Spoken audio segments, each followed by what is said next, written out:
The year Catherine was 13 years old, her family consisted of her father, mother, and three siblings. Her oldest brother was named Tommy, her older sister was named Quinn, and she was the youngest. That year, Quinn had just turned 18 and was exceptionally beautiful, with fair skin, double eyelids, long eyelashes, willow leaf eyebrows, and a smiling mouth with dimples. The young men in the neighborhood were all infatuated with Quinn. Wherever they met her, they would run up to flirt and hit on her, but their family was very poor back then. The siblings didn't get a proper education like other people. Before they even knew how to read, they had to drop out of school to work as hired labor. Back then, in her rural hometown in Louisiana, most people worked in the rice fields. Only later did they switch to raising shrimp, crabs, and fish. Her parents and Quinn worked as hired rice reapers for Mr. Turner's family in the upper neighborhood, while Catherine stayed home to cook and also hadn't been to school yet. At that time, there was a man in the neighborhood named Kevin. He was still very young and had moved from New York down to this part of Louisiana to live working as a teacher. It was said that while in the city, he had conflicts with his family and didn't want to live with them anymore, so he moved down here to live comfortably alone. Seeing that the folks down here were still poor and that many children were past school age, but still illiterate, he felt so much pity that he opened a small class at his home to teach the poor kids who couldn't afford to go to school. Rumor had it that his family was quite wealthy, which was why he offered free lessons without taking a single dime from the locals. Many people in the neighborhood adored him, and women his age were crazy about him because he was not only gentle, but also handsome. Though Kevin hadn't paid attention to or fallen in love with anyone yet, focusing solely on teaching his students. At that time, Catherine's older brother, Tommy, had gone to work on Uncle Tom's trawler, only coming home once a month. Quinn and their parents went to reap rice for Mr. Turner, while Catherine got to go to Kevin's house to study for free. Since her house was quite far from Kevin's and Catherine didn't know how to ride a bike, Quinn had to drive her little sister to school every day. After a long time of going back and forth, Kevin and Quinn finally bumped into each other, and the moment he saw her, he fell in love instantly because, as mentioned earlier, Quinn was truly beautiful and very gentle. Quinn also had feelings for Kevin, and since their age difference wasn't much, their romance blossomed from there. The young men who previously had a secret crush on Quinn saw that Kevin had won her over and hated him bitterly. Among them was a man named Bob, who also harbored feelings for Quinn and despised the fact that the two were in love. Every so often he would gather a group of people to pick fights with Kevin, but no matter who did what or tried to stop them, Kevin didn't care. He only loved Quinn. They had only been seeing each other for a few months when one day Kevin announced he had to return to New York for some business, reportedly because his mother was sick and he had to go back urgently. Quinn was very worried seeing him leave. As he didn't say when he would return, when Kevin got back to New York, he told his parents about his love for a girl down in Louisiana and explained Quinn's family situation to them, but his parents refused to accept it. They said that because Quinn was poor, she wasn't worthy of him, so they strictly forced him to stay in New York and forbade him from going back down there. He was devastated, and since Quinn's family was poor and didn't have a phone to call, He missed her terribly, but couldn't leave because his parents constantly had people watching him. He tried to escape a few times, but was always caught and brought back. Kevin's mother then traveled all the way down to Louisiana to find Quinn's house to talk to her. And while there, she had someone pack up all of Kevin's belongings and bring them back to New York, while putting up a for sale sign on the house where he taught. Truthfully, at that time, Kevin in New York knew absolutely nothing about this because his mother did it secretly without letting him know. She met Quinn and told her to stop waiting, claiming that Kevin was about to marry a woman in New York and would never return, insulting Quinn for being uneducated and low class, while her son was a teacher, meaning their social statuses were too far apart to be a match. Hearing this, Quinn felt deeply humiliated and heartbroken. She loved him very much. He was her first love. So she had given him all her affection, including her precious virginity.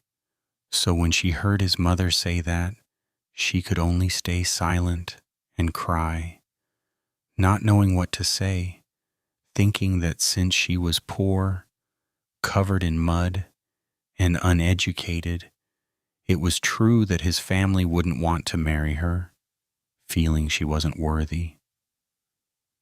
After saying her piece, his mother left, and Quinn could only cover her face and cry in self-pity.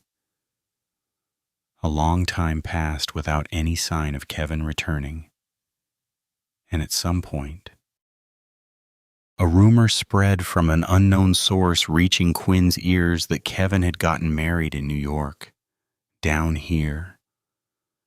She was so heartbroken that she couldn't do any work, spending her days riding her bike to the bridge where they used to date, sitting there crying as she missed him. Seeing this, her parents were heartbroken and discussed finding a matchmaker to marry her off to a suitable person, thinking that if she met someone new, she would eventually forget Kevin. Since their relationship was known to the whole neighborhood, including her parents, Bob knew about it too and demanded his parents bring betel and areca nuts to propose to Quinn at all costs, because his parents loved him and always gave him whatever he begged for. Bob's family brought the proposal gifts to ask for Quinn's hand in marriage. At first, Quinn refused because she still missed Kevin, but her parents kept persuading her, and she also felt sorry for Catherine. As the groom's family promised that if Quinn agreed to marry Bob, they would pay for Catherine's education all the way through, even sending her to study abroad if she wanted. Hearing this, Quinn hesitated, realizing that she was already uneducated and didn't want her little sister to end up the same way, facing rejection and disdain when she reached marriageable age, just like what she had experienced. She thought about it a lot and confided in Catherine constantly, so Catherine knew, finally. Quinn agreed to marry Bob, but Catherine noted that after moving in with him, her sister didn't have a single day of laughter and even had meals mixed with tears. The reason Catherine saw this was because Bob's house and theirs were separated by just a river, accessible by a short boat ride. And every day, while washing clothes on the dock, looking toward the back of Bob's house, Catherine would see her sister sitting there crying. The cause was that after bringing Quinn home, on their wedding night, Bob discovered she was no longer a virgin and he even knew who had taken her innocence, making him furious because he had always hated that man. Because of this, he openly despised Quinn, saying whatever he wanted without fearing he would hurt her, completely disregarding her feelings and thoughts, treating her more like a servant than a wife. Bob's family was filthy rich, but their entire family shared the same selfish and condescending nature. Bob's parents were moneylenders, and Bob, relying on his family's wealth, played around recklessly without focusing on work or study like other people. He would go out drinking in the morning and stumble home late at night, vomiting everywhere. But Quinn wasn't allowed to rest. She had to work constantly, and when he vomited, she had to clean it up. At one point, Catherine heard Bob tell his parents to fire all their domestic workers because they now had Quinn to do all the chores, saving them money on hiring help.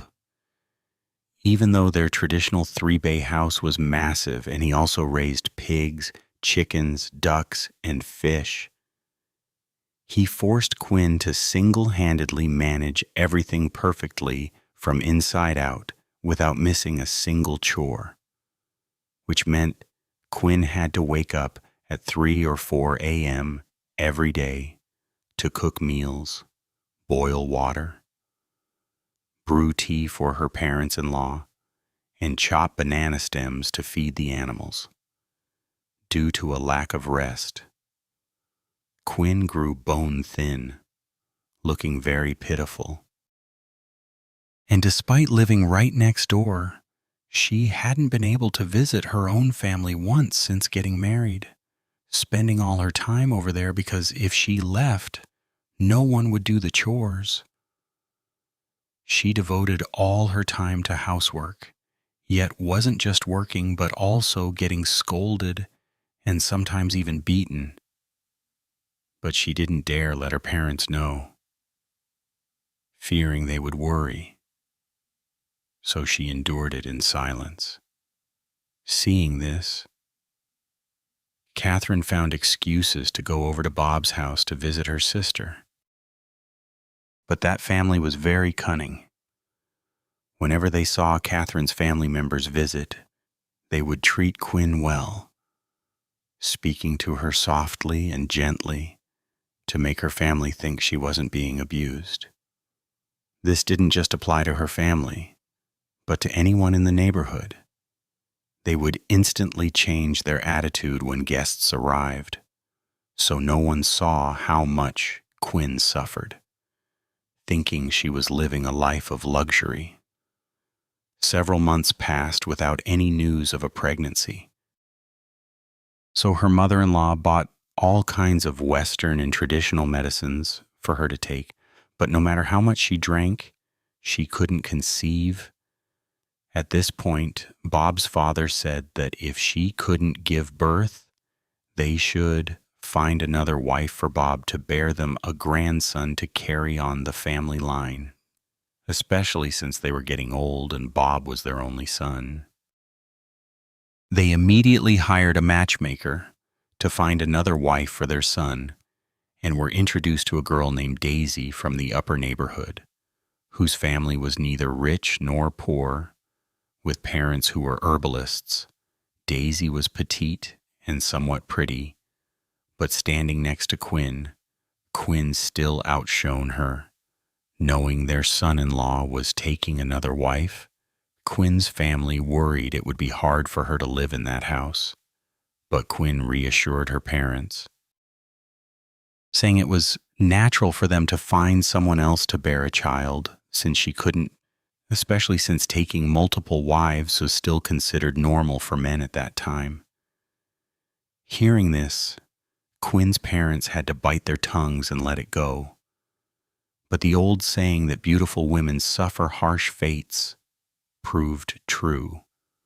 After marrying Daisy, Bob abused Quinn even more, constantly comparing her to Daisy, saying that although Daisy was the second wife, She was a proper, pure girl, while Quinn, the first wife, was a loose, immoral woman who didn't know how to keep herself pure.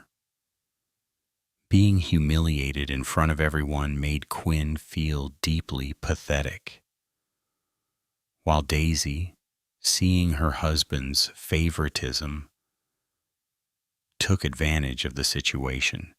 They tormented Quinn in every way, treating her worse than a servant.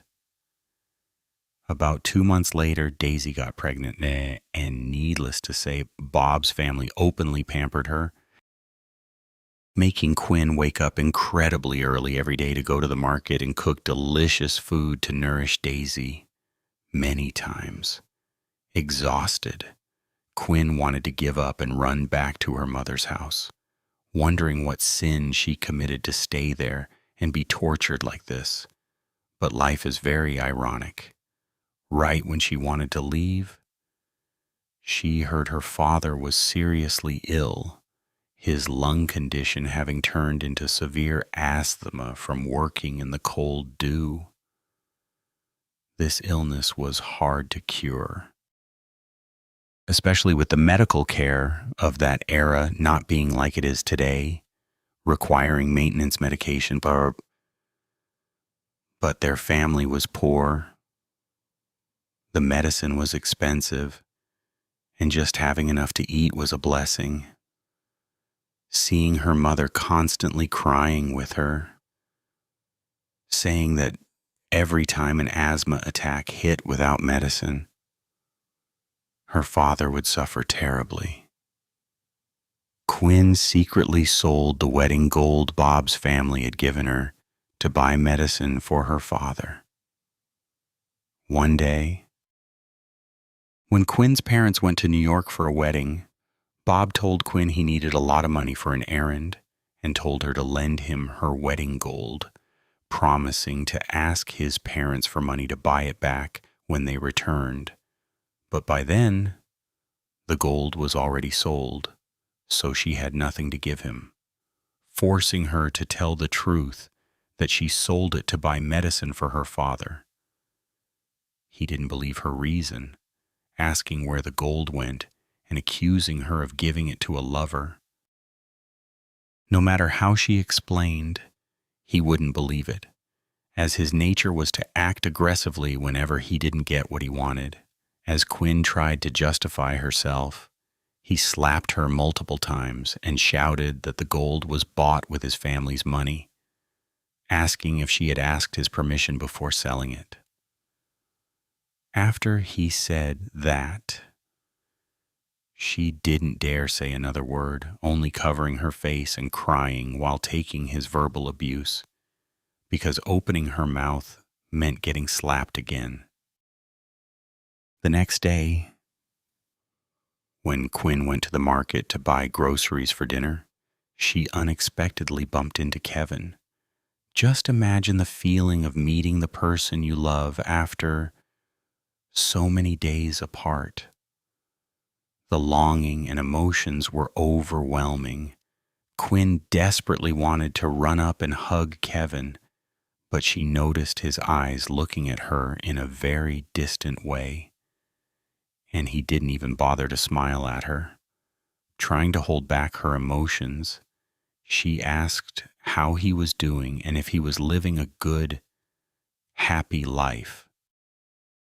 But he looked away and gave a very heartless answer that Quinn later wrote about in a letter, saying the pain of hearing those words twisted her heart. He said, "I'm very happy, of course, but not as happy as you. Let's just pretend we never knew each other." Then he walked straight away without looking back even once. Quinn was completely shocked, never expecting him to speak to her so coldly, feeling as if the Kevin from before and the Kevin now were two completely different people. And she walked home aimlessly, feeling incredibly sad, The encounter at the market where they stood talking for just a few quick sentences somehow reached Bob's ears, and for some reason, the story was exaggerated into them crying and hugging each other passionately.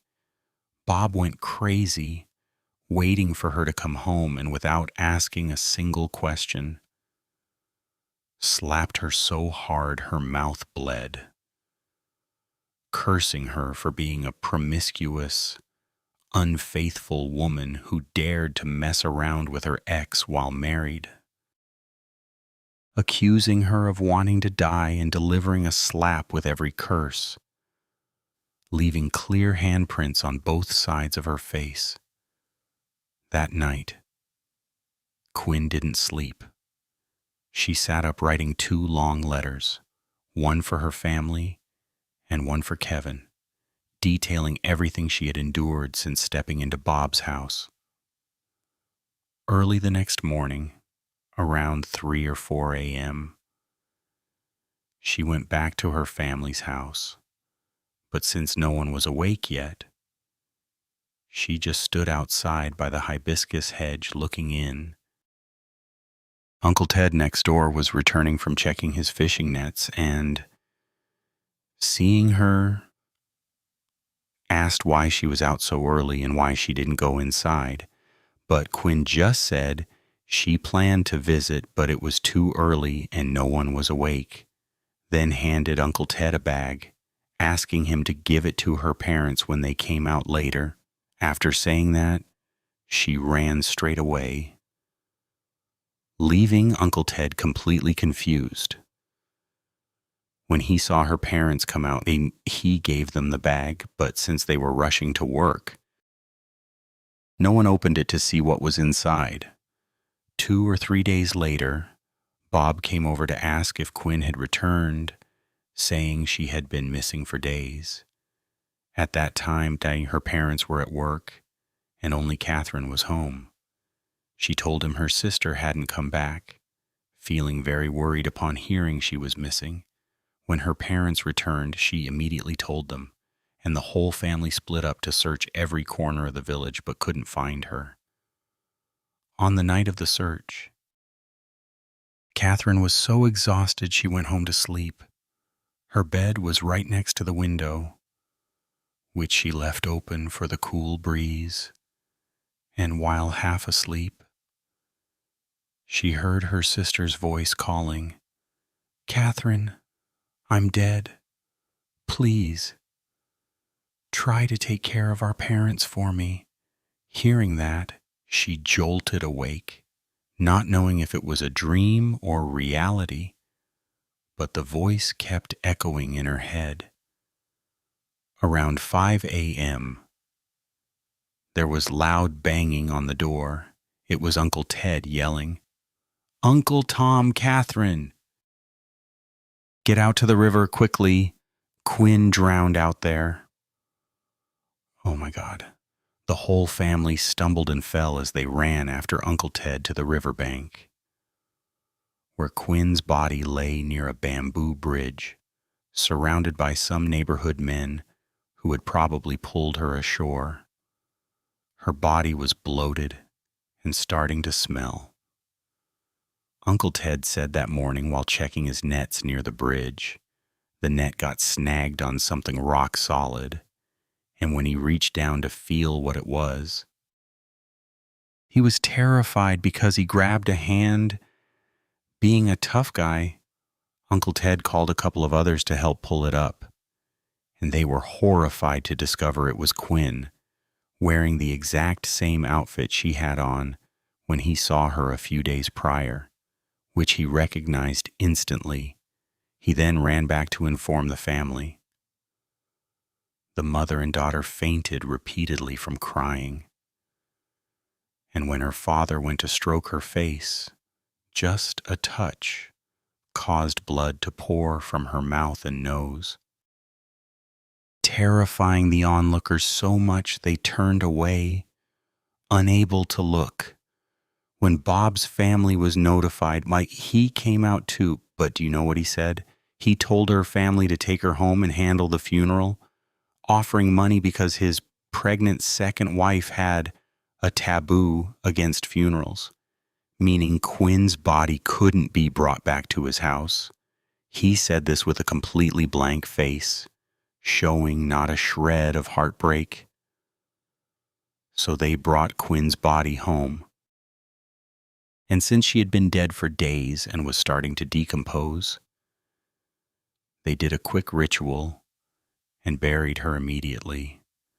From the funeral to the burial, Bob and his family never showed up, but her parents were too heartbroken to care about that. The funeral ended quickly, and her older brother rushed back upon hearing the news. During the 49 days after Quinn's death, Bob's family faced constant disasters. With no servants and Quinn gone, Bob hired help, mainly to serve his pregnant second wife, whose belly was already showing. One day, while eating, she suddenly screamed and threw her rice bowl, her face turning as pale as a leaf, claiming she saw a massive clump of hair in her rice bowl. Bob went over to check the spilled bowl but saw nothing, yet Daisy insisted it was there, saying she had accidentally eaten some and felt something slimy in her throat. Bob's parents told her it was just a pregnancy hallucination, but that night, while sleeping alone in her room because Bob hadn't returned yet, she woke up with severe abdominal cramps that felt like she needed to use the bathroom. She crawled out to the outhouse in the back, holding a flashlight, feeling intense pain along the way, and slowly felt something slipping out of her lower area. Never having been pregnant before, she reached down to feel it and found it soaking wet. Looking at her hand covered in blood, she screamed loudly. Bob's parents and the servants ran out to find her crawling back with blood pouring from her lower half. They rushed her to the hospital, where Bob also arrived, but the doctor said she had miscarried. It was a premature birth. The fetus was too weak, and the baby suffocated. They had to deliver it. And when it came out, it looked pitiful, tiny, red, with a shriveled head and limbs because it hadn't fully developed. Daisy cried uncontrollably. And Bob angrily took his frustration out on the servants, blaming them for feeding her something bad and firing them all. After losing the baby, Bob waited a long time, but Daisy never got pregnant again. And when they went to the doctor, they were told the premature birth had caused complications, making it very hard to conceive.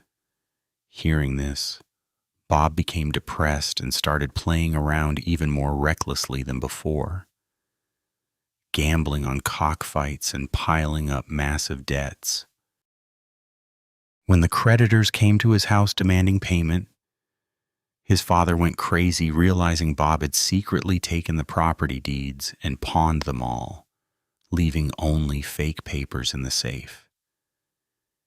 And since they never had a reason to check, they had no idea when he swapped them.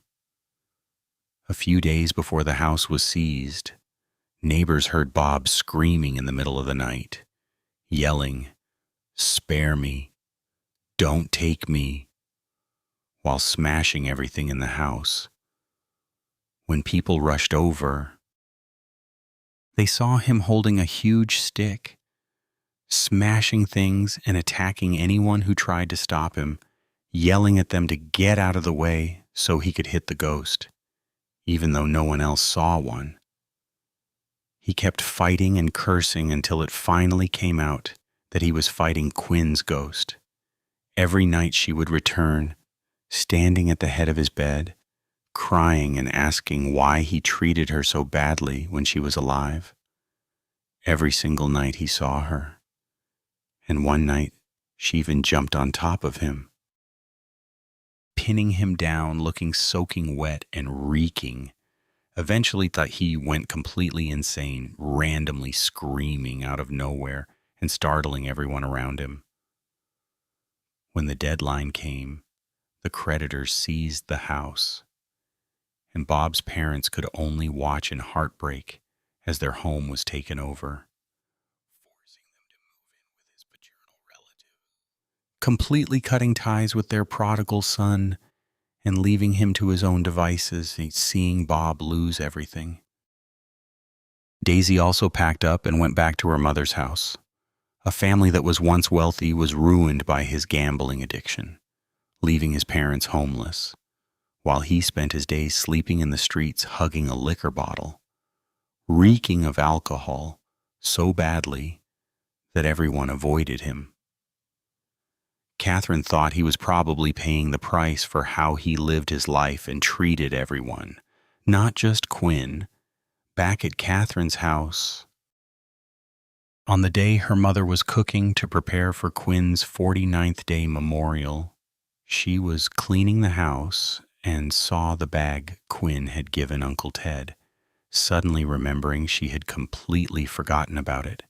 She opened it and found some money wrapped in Quinn's favorite outfit, along with 2 letters, one for the family and one for Kevin.